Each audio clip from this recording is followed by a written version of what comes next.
Hi అండి, అందరూ ఎలా ఉన్నారు? అందరూ బాగున్నారా? నేనైతే చాలా బాగున్నాను. అనుడికి మీకు ఘన స్వాగతం. ఈరోజు బీన్స్ అండ్ ఎగ్ కర్రీ ఎలా విధంగా చేయాలో చూపించబోతున్నాను. అలాగే ఒక గిన్నె తీసుకొని దాంట్లో కాస్త నూనె వేసుకున్నాను. సరిపడంత నూనె వేసుకోండి. ఎగ్ ఉంటుంది కాబట్టి కొంచెం ఆయిల్ అనేది ఎక్కువగానే ఉంటుందండి.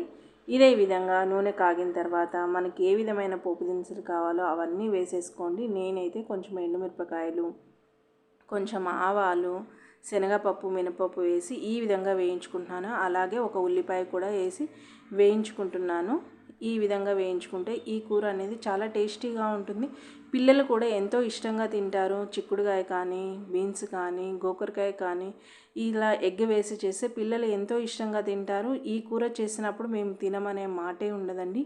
ఈ విధంగా చేసుకోండి. అలాగే ఇవి కాస్త వేగిన తర్వాత కొంచెము ఉప్పు అనేది ఈ విధంగా వేసేసుకోండి. కొంచెం వేస్తున్నాను నేను, చాలకపోతే మళ్ళీ మధ్యలో ఎప్పుడైనా వేసుకోవచ్చు. అలాగే పసుపు వేసుకుంటున్నాను. దీంట్లోనే ధనియాలు, జీలకర్ర ఇది అనేది ఉంటుందండి. ఇది మెంతి పసుపు అంటారు, అమ్మ వాళ్ళ సైడ్ ఎక్కువగా ఉంటుంది. అలాగే నూరి పెట్టుకున్న అల్లం వెల్లుల్లి పేస్ట్ కూడా వేసుకొని బాగా కలుపుకోండి. ఈ విధంగా కలుపుకోండి. ఈ విధంగా కలిపేసుకోండి. ఇది చక్కగా కొంచెం వేగిపోవాలండి. అలాగే ఎగ్ వేస్తున్నాం కదా, నీసువాసన ఏమన్నా వస్తుందేమో అని ఆ డౌటే అవసరం లేదండి. ఈ విధంగా వేపుకోవాలి, చక్కగా ఉంటుంది. అలాగే నీసువాసన రాకుండా ఉంటుంది. అలాగే నేను కడిగి పెట్టుకున్న బీన్స్ అనేది వేసుకుంటున్నాను. నేను ఈ విధంగా తరిగి పెట్టుకున్నాను కదా ముక్కలు, ఇంకా కొంచెం సన్నగా అయినా తరుక్కోవచ్చు. నాకు ఈ విధంగా అయితే సరిపోతుంది.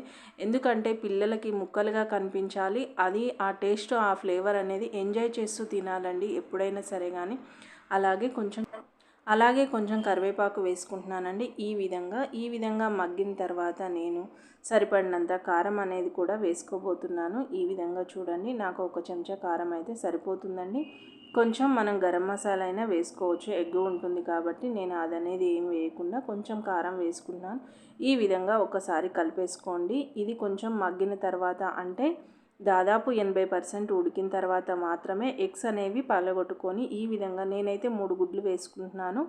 ఇది పావు కేజీ బీన్స్ ఉంటాయి కదా, ఈ విధంగా అయితే ఈ గుడ్లు అనేది ఒక్కసారి అంచుల పూర్తి తీసిన కర్రీ మొత్తం వేసి ఈ విధంగా కప్పేసి కాసేపు మూత పెడితే ఆ గుడ్డు అనేది బాగా ఈ విధంగా వచ్చేస్తుందండి. ఇదిగో చూడండి, సైడ్ పూర్తి నూనె అనేది వచ్చేస్తుంది కదా. ఈ విధంగా వస్తే ఎగ్ కర్రీ అనేది రెడీ అయిపోతుంది.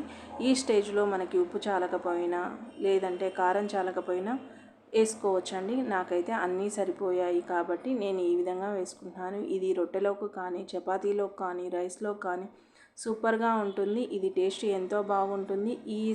ఈ టేస్ట్ అనేది చూసిన తర్వాత బీన్స్ అనేది మనం టమాటా వేసి చేయకుండా ఎగ్ వేసి మాత్రమే చేసుకుంటాము. అలాగే నేను కొంచెం కొత్తిమీర వేస్తున్నానండి. అంతేనండి, రెడీ అయిపోయినట్లే. కాసేపు వేగితే దించేసుకొని ఒక ప్లేట్లోకి అనేది పెట్టేసుకోవచ్చు, ఒక గిన్నెలోకి అనేది మార్చేసుకోవచ్చు. ఈ విధంగా పిల్లలు ఎంతో ఇష్టంగా తింటారు. ఈ కూర తినాలి. మా పిల్లలకి చాలా ఇష్టమైన కర్రీ అండి ఇది. గోరుచిక్కుడు కానీ లేదంటే బీన్స్ కానీ ఈ విధంగా ఎగ్ వేసి చేస్తే అందరూ బాక్స్ తీసుకుపోయినా కానీ పిల్లలందరూ వేసుకొని తింటారంట.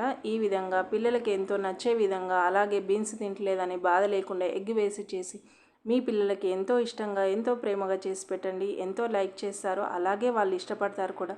నచ్చితే లైక్ చేయండి, షేర్ చేయండి, సబ్స్క్రైబ్ చేసుకోండి. పక్కనే బెల్ ఉంటుంది, గంట కొట్టేసేయండి. నేను ఏ విధమైన వీడియో పోస్ట్ చేసినా వెంటనే నోటిఫికేషన్ ద్వారా అందుతుంది. Have a nice day. Bye bye, Tata.